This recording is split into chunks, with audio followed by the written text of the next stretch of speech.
Hi friends, today we will discuss about skilled migration to Australia.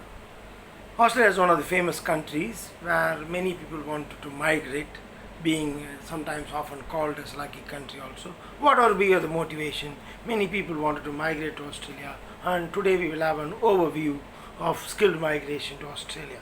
Please note that this is not a legal advice, or this is not a migration advice, or this does not form any solution to any migration problem. This is just a discussion on the overview of migrating to Australia under skilled migration. That's all. Full details should be collected and applied only as per the guidelines given by the Immigration Australia, that is Department of Home Affairs. My name is Venkateswaran Krishnan. I am an Australian lawyer and a registered migration agent, and I have more than 15 years of experience in this field. And today I am only providing an overview in general for people to understand what is migrating to Australia under skilled migration scheme. So the skilled migration category of Australia has got three types of visas, that is subclass 189, subclass 190 and subclass 491. Subclass 190 is a direct migration, point tested. All the three are point tested. With direct migration allows you to live in Australia forever. Initially a 5-year multiple travel visa is given, which is renewed every 5 years depending on your circumstances, but that is the PR visa. Then next one is 190 and 491. These two are state nominated or state sponsored visa. What does that mean? Every state government in Australia has got a list of occupation, and if your occupation has fallen in that category, then the state government can either nominate you for 190 visa, which is a permanent visa. Again, straight away, only difference it is state nominated, and you should have some commitment to live and work in that state for 2 years. The next visa is a 491 visa. Those who are unable to meet the 189 and 190 visa sometimes can get invited in the 491 visa, which again a particular state government, if they think that your skills meets their requirements, they need you, they invite you, they'll provide you a nomination or a sponsorship. What does it mean? It doesn't mean any money or any employment. It does just provide you a letter saying that you can come to our state with the condition that you live in that particular state for 3 years. Initially the visa will be given for 5 years. You live in that, your commitment is to live in that state and work in that state for or at least 3 years in that 5 years. Normally it will be acceptable to a particular region, so you should be willing to work in a regional area of Australia in that occupation and in a relevant occupation. And if you complete the 3 years working in relevant occupation with relevant wages applicable to that occupation, then you will be able to upgrade yourself from the provisional visa to permanent visa. So it's a 5-year provisional visa, upgrade yourself to permanent visa automatically on completion of these ones, and go and report to the immigration office, submit appropriate forms, etc., and you get your temporary visa converted into permanent visa. So these are the three visas available. Now, how this works? It's actually point-based migration system. To be eligible to migrate to Australia, people have to score 65 points, and once you have 65 points, then you can look at various options. Currently, unfortunately, people having only 90 points are able to be invited for subclass 189 direct PR visa, and of course 190 and 491 are totally on the each state's criteria for selection, which does not exactly need to be the same condition what the Department of Home Affairs have given, except for the basics that they should meet the points, they should have certain age, etc. Now, since it's a point system, 65 points, we need to know how we lodge this application. The application itself is, apart from 65 points, has got a clear 3 stages. That is, a visa application process 2 stages, and there's a pre-application requirements that to be completed. So in order to apply for a visa, you should complete various pre-requirements. Now, what are the pre-requirements so that we are able to go and lodge the application? Pre-requirements are, the first place is you should decide whether you meet the one of the occupation listed by the Department of Home Affairs. Department of Home Affairs have provided the list, and you need to ensure that you fall in one of those lists where the occupation you have chosen is. That list also will clearly say whether your chosen occupation is eligible to apply for subclass 189 or subclass 190 or subclass 491 or all the three. So that makes you very clear that what visas you will be eligible by merely looking at the occupations what you are eligible for. If you are unable to nominate any occupation, unfortunately you should note that you will not be able to migrate to Australia until your occupation list changes. It can change every time and then includes your occupation also. But however, till then you will not be able to migrate. So that is the key thing. Once you decided that you have this occupation relevant, then according to the relevant occupation, you need to get your skills assessed. What is the skills assessment? Skills assessment is your education and your application level, that is your experience. Education, where you applied that education knowledge in the field, will get you the skill.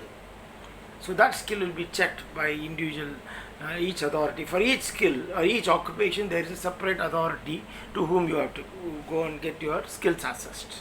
That will also be given by the Department of Home Affairs website. Suppose you say I am an IT professional, then Australian Computer Society ACS is your assessing authority. On the other hand, suppose you are an engineer, you should go to Engineers Australia. If you are an accountant, then you have to go to Chartered Accountants of Australia or other bodies. So there are each body which is recognized by Australian government. So you need to go and get your skills assessed by them. The assessment authority will have their own criteria. Some will say you produce these documents like experience letter, your degree, college certificates, etc. Some authorities will also say, like Engineers Australia, produce your IELTS score also together with that. So that is the assessment criteria. Now that is one step you have done. You have chosen your occupation. Now you got your skills assessed by the relevant authority. Apart from these two, there is another requirement is there. All the applicants migrating to Australia should meet the English competency level. What is the English competency level? It can be demonstrated only by taking IELTS test or equivalent tests such as PTE. Basically people majority take IELTS test, some people do take PT or some other tests as well. The base level is, if you have 6 bands in IELTS, you'll in 6 bands in reading, 6 bands in writing, 6 bands in listening, and 6 bands in speaking. So it's reading, writing, speaking and listening. All the 4 you should have 6 bands. If you do not have 6 bands in any one of those categories, still you will not be able to migrate at all. So you need to score at least 6 bands individual in one shot. That is the important aspect. In case you do not have that, you can of course rewrite the IELTS many times and ensure that you reach that point. However, for 6 points you are eligible, but you will not get any points. In order to score your points for English, you should have 7 bands in each. 7 reading, writing, speaking and listening individually. If you score only 6 in writing, but rest you score 7 or even 8, you will still looked at as 6 bands only. So you need to score 7 in individual. So if you have 8 points, you will get 20 points also. This is important level. So unless you have your assessment and your English ready, you will not be able to lodge your expression of interest. Once you have these two ready, now you can go to lodge your expression of interest to Australia. The 2-stage process of application. Once you lodge expression of interest, the expression of interest will remain in Australian pool for 2 years. Is valid for 2 years. Within 2 years, any time, if they see that you meet the requirements and you fall under the category or you fall in the merit, currently only people with 90 points are able to get the invitation. Whenever you come, you are eligible to be invited. The government will come, in the Department of Home Affairs will invite you to apply for the visa. This invitation can also be triggered by having applied to state government, and the state government has nominated you or sponsored you for either 190 visa or 491 visa. Still you will be able to get an invitation, and you will be given 2 months time from the date of invitation to submit your applications actually. So your application, that time you will be submitting all the documents in support of the claims whatever you made towards your skills, that is your experience, your education, and then your letters from all your employers, additional proofs, plus your points based for your age, all the proofs you will be ID proofs, all that you will submit. And once you complete your submission, you may also have to provide evidence of health and character checks. That is, you have to take medical checks and submit the same as per the panel doctors appointed by the Australian government. You should also complete your police clearance certificates from various countries you lived in the last 10 years. So these aspects has to be submitted along with the application, or immediately after you submit the main application. Only if you complete all this, your application will be further processed. So this is one thing. Now, looking at what are the points you will be able to claim. You will be able to claim, the age limit is, the threshold is age limit. Age limit is only 45. The maximum, if you are above 45, you will not be able to migrate to Australia. So number one. So based on your age, you can claim points. The maximum points you can claim is 30 points. Then next one is your education. If you have education, if you have PhD, you will be able to score, secure 20 points the maximum. If you have a degree or masters, you will be able to get 15. Whereas if you have only diploma or trade level qualification, you will get up to 10 points. That's the maximum you can claim. Then comes to experience. Experience, a person can claim maximum of 20 points, for which if you have 1 year experience in Australia, you'll get 5 points. If you have in general overall up to 8 years, you will get 15 points. Together you can claim maximum of 20 points. Then comes your spouse points. If you have a spouse who has got a good English, at least 6 band IELTS, you'll get 5 points. If the spouse has also got an assessment, skills assessment, you'll be able to claim 10 points, depending on the type of occupation she is able to claim in this from skilled occupation list. That is important. So now you have claimed your points for English, depending on the level of score. For 6 there's no point, 7 and 8 there are points. So you claim points for English, your age, your education, your experience level, and your spouse as well. In case you are not married, still there are 10 points available for with people who do not have partners at the moment. So that is another one. Beyond all this, there are people who studied in Australia. If you have studied for 2 years in Australia, you get 5 points. You studied in a regional area of Australia, you get additional 5 points. You have completed a professional year in Australia within the last 4 years, still you will get another 5 points. These are additional 15 points available for basically studying in Australia as well. And in addition, if you have done a research degree, you may be able to get 10 more points over and above all these things. So there are special points for studies as well. However, merely studies in Australia alone cannot get you the points, because your skilled migration is still based on some work experience as well. Until the education is complemented with some experience, not considered as a skill in Australia. So even people who studied in Australia have to demonstrate some experience. Currently it's approximately 1 year minimum is what is expected. So, and 1 or 2 circumstances, 2 exemption is there, but I'm talking to you on overall general view. If you have 1 year experience, only then you'll be able to meet all these requirements. Once you meet all these requirements and so you get these points, you submit your EOI. The advantage of EOI is within these 2 years you are able to alter this EOI. For example, you are able to get an additional new IELTS or PTE score, and you can come back and upgrade yourself.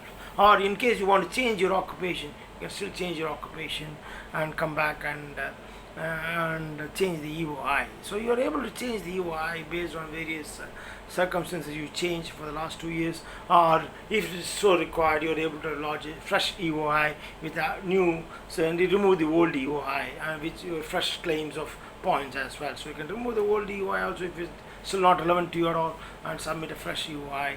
So that is one of the good things where you can constantly update your EOI with Australia. So with this, having a clear-cut pre-application requirements completed, submit a proper EOI with clear claims, then get invited. Once you are invited, you pay the application fee and submit the application within the stipulated time, provided health and character clearances to Australia.